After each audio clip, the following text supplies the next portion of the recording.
Masquita Simre Zimbabwe, welcome to our channel Zim Confessions and Deep Secrets. Kana kariki kutanka kukuya panino channel, please don't forget to subscribe. Kana chungwa karawa subscriber. Don't forget to comment and share this video. Nasbere Zimbabwe tafigirai nyaburitswa na national chairperson we a group rukuronga the national shutdown abuda achipa warning kuma soja about the shutdown irikuda kuitwa pa SADC summit nofunga takutopinda muwiki racho rokuitwa the SADC summit apanombera mushe vanarikutaura ivo vachiri they want to protest asi police iri kutaura iyo ichiti measures ayakaisa kuti whoever chapinda mustreet achawanikwa achawanikwa achisungwa zvakare the army yakadeployawo maCIO kutaura kwatiri kuita ari kubata vanhu achipinza mujeri. So the national chairperson abuda achipa warning kumasoja pamwechete nemapurisa zvitara iye achivakurudzira kuti vasawanikwa vachishandiswa mahara zvinzi havasi kupiwa mari dzakakwana but vari kuendeswa mastreets kuti vawanikwe vachishandiswa muri Zimbabwe. Tingade kuwesta nguva inoita kuti mungonzwa zvataurwa nemukuru wethis group motiza zvamunofunga pamusoro penyaya iyi mucomment section. To tell you something very, very sensitive, and unfortunately, I'm going to tell it on a public, whereby some people whom we deem as, whom we classify under the categories whereby we may say we have underaged people. They may not be able to handle or to understand the nature of this highly sensitive statement I would like to give to the National Army of Zimbabwe.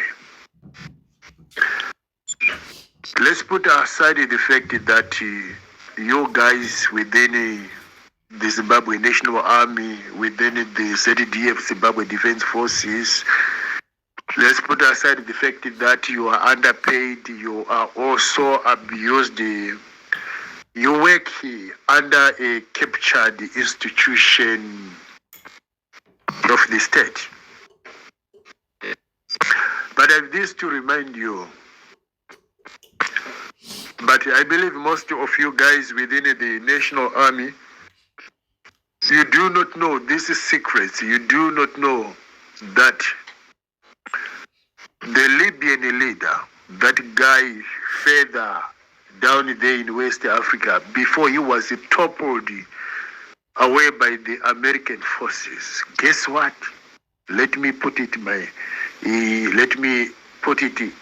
own language so that you can actually understand it better.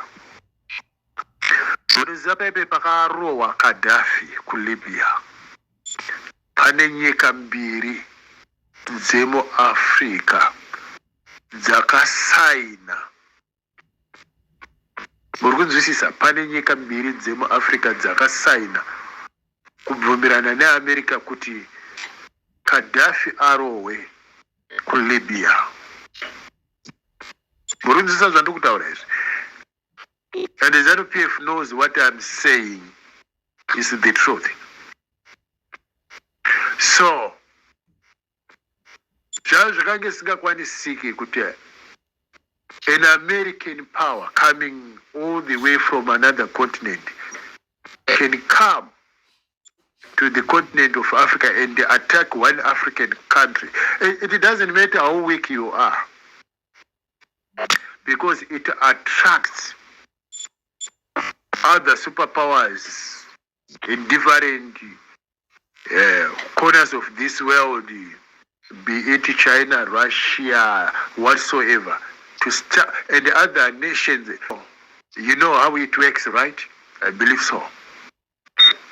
So, South Africa signed during the time of Jacob Zuma. He was the one who signed it. That is why ndege dzakarowa Gaddafi pa Libya dzaiburuka dzichibva from South Africa, not from America. Can you imagine? Europe is so close, so much close to Libya, but ndege dzakanga dzisingabve ku Europe, kunana France, Italy, nearby countries. No, they're from South Africa. Oh. And these guys, they don't tell you these are secrets. But don't forget, murikuziva here imi makomana vari kuarmy kuti muchinda uyu haana kunobata maoko kuZambia pakafa vice president Chilima because ndiye akamurova. Handi makanzwa achitaura kuti Zambia neMalawi. KuZambia uko handi munoziva kuti imwe helicopter yange yakavigwa kaka kuAir Force uko wakumune kuAir Force helicopter kuZambia, right? Handiti imi munoziva kuti imwe mari yaisapota chipolitical party chinonzi PF ichi chiri paZambia yaibva kuZANU-PF. Handi munoziva? Okay. Handi munoziva kuti one of the other mahelicopter one yanga iri muSouth Africa, one yanga iri muZimbabwe. Dzakabiwa kupi? kuZambia.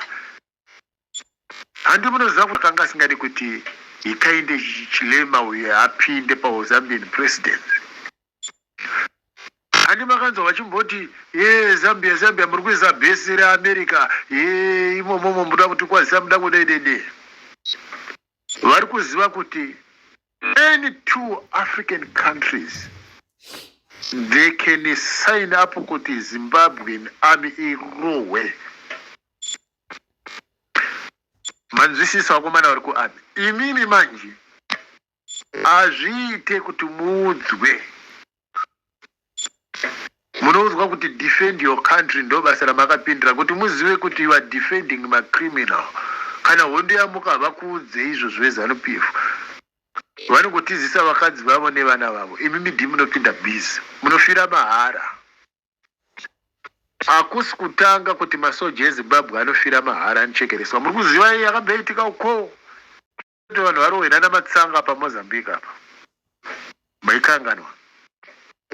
Makanganwa here paMogadishu apo. Maikanganwa. Inotsotsiri Mengistu wakazoya muZimbabwe vakamupa maprazi motikari chichi kumusha kwake akauraisa over 2 million people akapoterera muZimbabwe. I don't know kana akazofa but I think he's still around somewhere kana sina kuzofa. Then rangarira akomana kuti pa DRC apa timu rese rakaenda zichinzi muri kunodefenda ma-diamond and gold mines eZimbabwe Defense Forces. Zimbabwe yakabhadharwa mari. Moveni mahacha akati ndikuda mari ndibhadhare masoja. Kune wani musoja akaiwana mari. Handiti baba muri kuti ana general ndavapinde general. He is one of the guys akataura achiti kana munhu achinga ane mombe dzikaenda kumariki chokunorima anobhadharwa imombe here kana kuti muridzi wemombe. Ndo mhinduro yaakapa iye aitaura kuti imimi muri mombe dzinoshandiswa, you deserve not to be paid. So they pocketed all the billions. That is why part of the last money ataiziva, which made him, the last time he had 4 billion. By now I think he's worth more than that.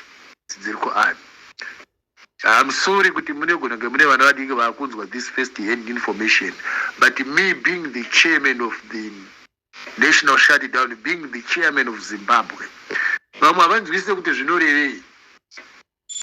Zvakafanana nekuti in short,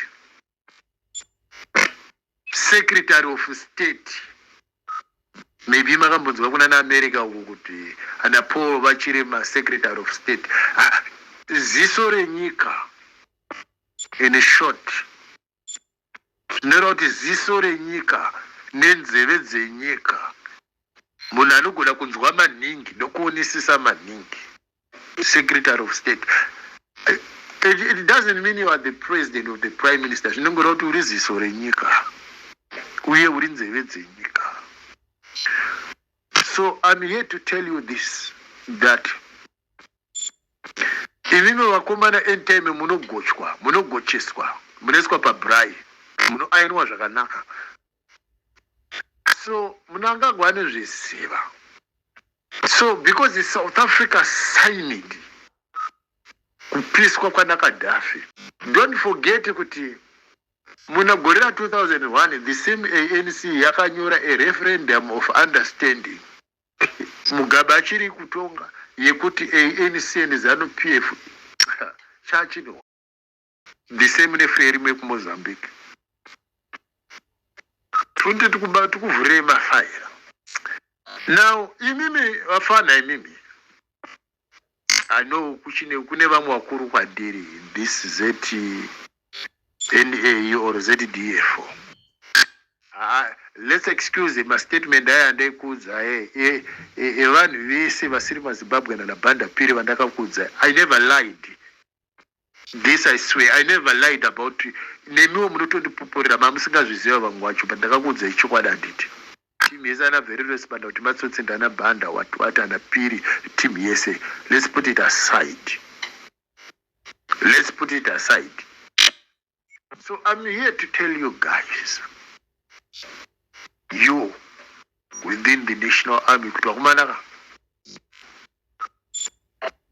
andi munozoto akatanga with the same style ndi Mugabe akatora mwana wake Robert akamisa ku China zvichida vamwe vanobvira vakazvinzwa vakati mwana uyu ngaatrain to take over iye mufana uye Robert akatanga kuita zvemadrug ari uko kuChina uko akasungwa kuChina kune one sentence Grace akamhanya nentenge yenyika iti the cost of the state taxpayers money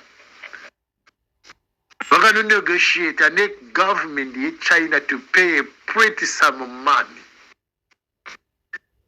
China yakaterera because they had interest in Zimbabwe. Mukunzisa zvinhu zvatiri kutaura izvi.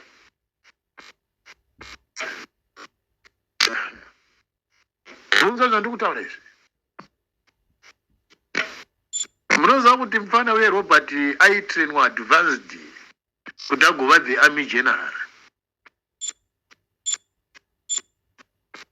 I think you know it, and it. Mnangagwa divided the same. So do not fear. You guys. Maybe you have a decision to make. Listen careful. Whether you decide whether you want to join the national shutdown on the side of the people, and to most of the soldiers retire, let's put aside that. Let's switch it off. What I do like to tell you openly,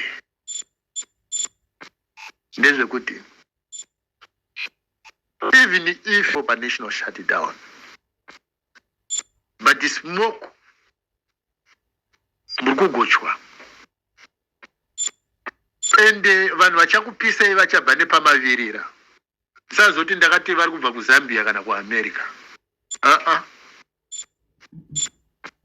So imimi you can save yourselves because iko zvino makasiya basa imimi basa renyu harina kupera because this whole system is going to be abolished. You still get your job in the army. So there is no need yekuchengeta chibasa chichakugochesai chichakupisisai imimi.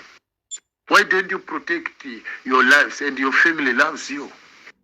Why don't you put the proper value kuti you are worth more than nzungu dzamuri kutambiriswa? Why don't you put the proper value kuti ukama hwevabereki venyu nasisi venyu nevakadzi venyu hunokosha more? Muri kugocheswa imini. So on this national shutdown, do you have a decision to prevent the chaos iri mberi? Ndati ndio timu yakauraya ana Herbert Chitepo. Afana imimi munofunga ndiri kupenga here ni kana ndichikuudzai imimi kuti pa 2017 apa pa over 600 masiya iwo chaucho vakarohwa vakaenda asi kuda kutaura zve other 24 generals amunoziva idzi.